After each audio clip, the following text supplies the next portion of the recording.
Copyright disclaimer under Section 107 of the Copyright United States Act 1976 has allowance and is made for what is determined as fair use, which is defined for purposes such as criticism, comment, news reporting, teaching, and in this case, scholarship and research. Fair use is a permitted by copyright United States. Qumran Cave number 12. Are there more unknown discoveries? Part number 2 by Ronald Stewart. Image credit is by the gracious courtesy as follows. Photo credit courtesy of Casey L. Olson and Orrin Gutfeld. Here we see one of the images or photos taken of inside cave number 12 at Qumran. And these pottery vases or jars that we see in the back that are broken give an untold story and other areas about the unknown discoveries of the Qumran cave.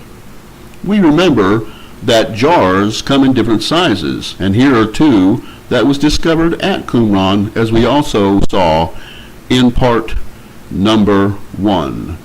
In brief review, we remember that this image here to the left was the original image, and then the MI technology archaeological capability was shown in what we have here in B and also in C, which we see was the first possible alleged scribe who was either processing or maybe even writing a Dead Sea Scroll on a slightly angled smooth rock or stone slab, as also shown where the arrow points to by the illustration to the far right, in like manner as well.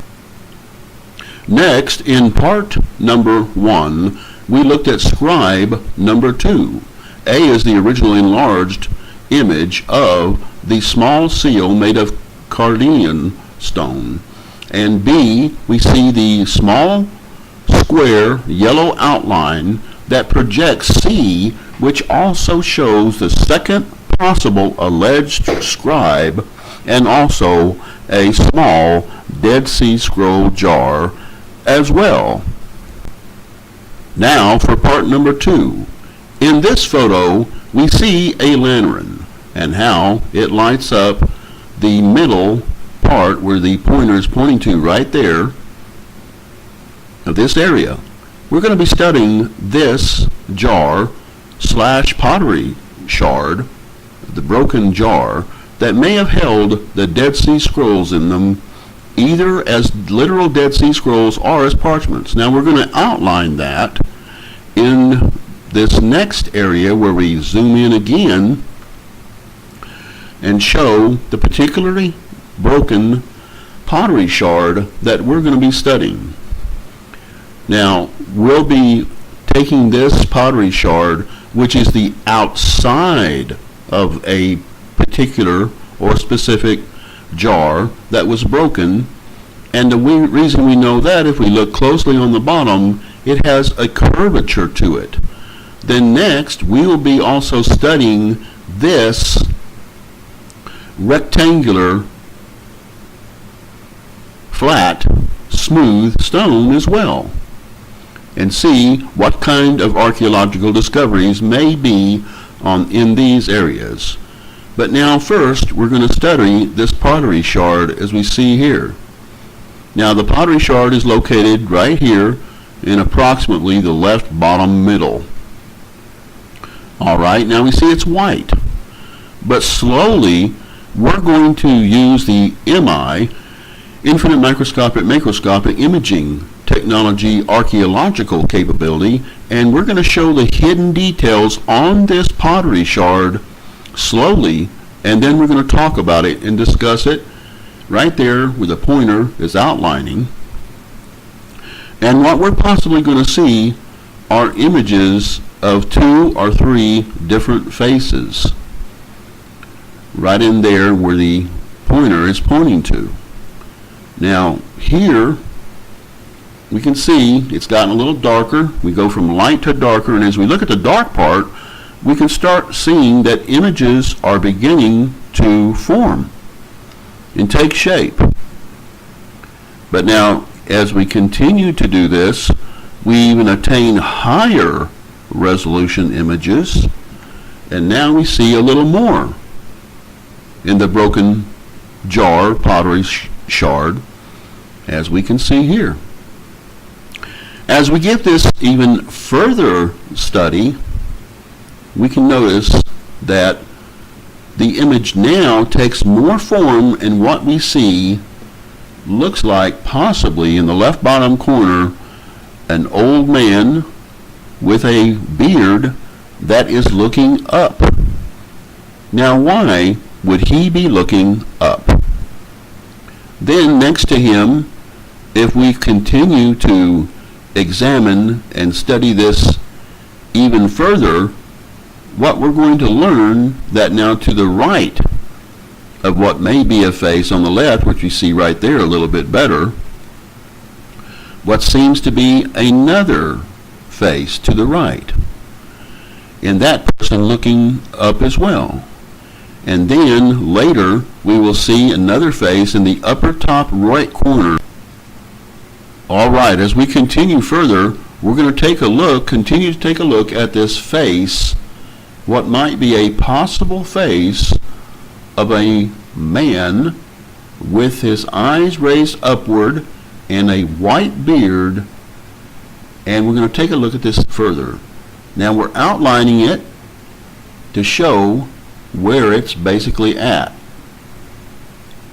On the left-hand side of this broken pottery shard or jar that would have held the Dead Sea Scrolls. Now the outline you see here, the yellow outline, is the approximate rectangular-like shape, kind of like the broken pottery shard, except that it's more curved on the bottom.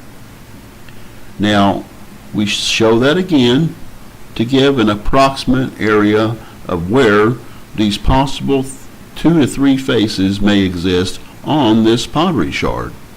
And we're going to take a look at the first one in considerable detail, and even show the anatomical parts of it a little bit later on in this video, coming up pretty soon here in part number 2. However, now we see a little bit higher resolution image of that, and of course we have eliminated the background as well. We see part of it on the left is eliminated, but on the right we can see its outline. Now right in there in that area, it may be a second possible face as well, which we'll give some study more partially, possibly in the future. But we're going to concentrate back again on this first face, and right there, as we eliminate part of the background on the left, we can see it as a visual aid in a better perspective. Now, here we have even a higher color image of the face, which is, we can see the color in the face, the skin, the flesh, and here we're going to take a look at the anatomical parts of this face in like manner. There we see the approximate pointers pointing to where the hair is. As this face looks upward to the left, it's got his face turned to the left. There's the forehead approximately, right there.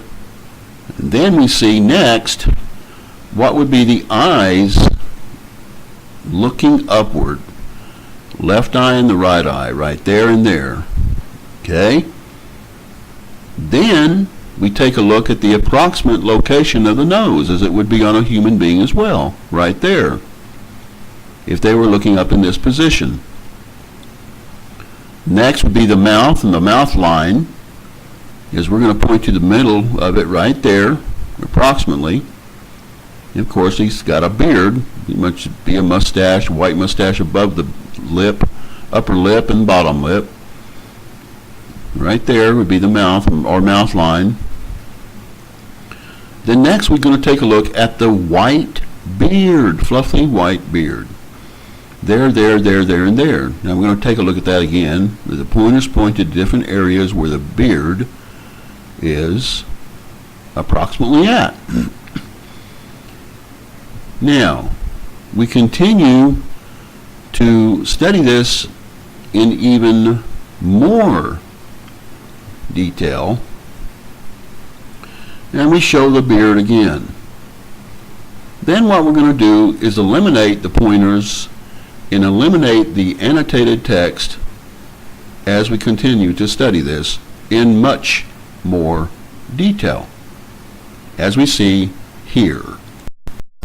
Next, what we're going to study is very important, for here where the red outline is right there, after we had just studied where the yellow outline is, a pottery shard, we are going to study this rectangular shaped, flat, smooth stone. Now here's the point. To the left, we see the rectangular, flat, smooth stone as it's being outlined there in red. It is also outlined in red where we studied the small seal before. Could this have been the stone or one of the stones where the Dead Sea Scrolls in this cave and or other Dead Sea Scrolls were not only maybe processed but written as well? Where the double yellow arrow points to, could this in theory be an alleged possibility? It would seem that possibly the evidence points to this plausibility of this being so. Now, when we look at this even further, this is not where it ends. We just got through studying this pottery shard seen there in white in the bottom middle. But now we're going to enhance that stone, and we're going to show that there's even more images as you see appearing here in the background. They're in black and white. And what could these images be? They appear and resemble what seems to be a large crowd or body of people that are moving together from the left side of the stone, that's the way it's captured in the image, to the right side. Now, we're going to take a look at this in even more detail as we continue to attain higher and higher resolution images. And then after we see this in black and white, as we are here, we'll be taking a look at this eventually in color. However, the surprise of what this stone may be and what it reveals is possibly and very realistically quite stunning. And here is the point. In this stone, could this be a possible image in the forefront, in the bottom middle, of an Egyptian pharaoh with a koresh or crown on his head and with horses in front of his chariot escaping away from the Exodus? Here is a higher resolution image as we're going to zoom in on this and take a closer look at this as follows. Next, we're going to zoom in to this area right here, and what we're going to get ready to show is, could this be a possible pharaoh escaping in his chariot with his horses, and back there we see another chariot stuck in the dirt or mud? Could this be the possible pharaoh of Moses and a scene from the Exodus in new archaeological information aside from the Bible? We'll learn more about this as we study this further in part number 3. Thank you for watching.